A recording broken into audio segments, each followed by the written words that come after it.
자, 손발 저릴 때 팁을 드린다면 이런 식으로 하시면 돼요.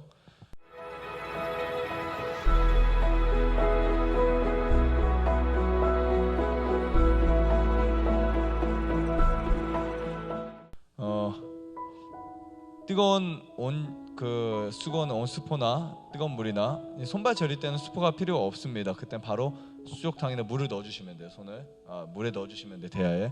그리고 3분, 그리고 옆에다가 차가운 물이나 얼음물을, 얼음이 냉장고에 좀 있으면 좋다 그랬죠. 네, 그 냉장고에 종이컵 1개 정도만 넣어줘도 물이 차가워요. 그럼 3분 30초. 이때는 이제 이 시간 개념을 충분히 지켜줄 수 있죠.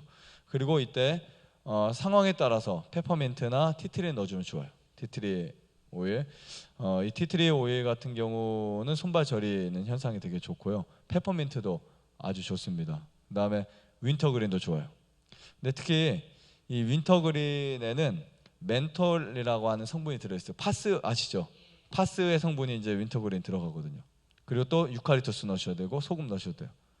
그러니까 이런 것들을 여러분들이 잘 활용하시면 좋고요. 뜨거운 물에 소금을 넣으면 혈액순환 촉진시킬 수 있고 몸속에 있는 조직의 그 노폐물들을 굉장히 빨리 빼낼 수 있어요. 그런데 이때는 가장 좋은 게 페퍼민트나 윈터그린 2가지 넣으시는 게, 근데 한 번에 2가지 같이 넣지 마시고 한 가지씩 따로 몇 방울씩 넣으시면 돼요. 그리고 몇 방울씩 넣으시는 것은 한 5방울에서 20방울 사이로 넣어주시면 됩니다.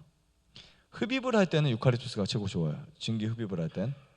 그 다음에 이제 반드시 마사지를 해줘야 돼요.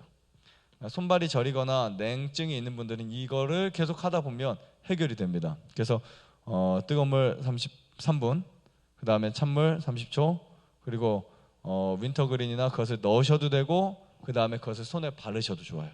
네, 바르고 마사지를 해줍니다. 가장 큰 중요한 매뉴얼이고요.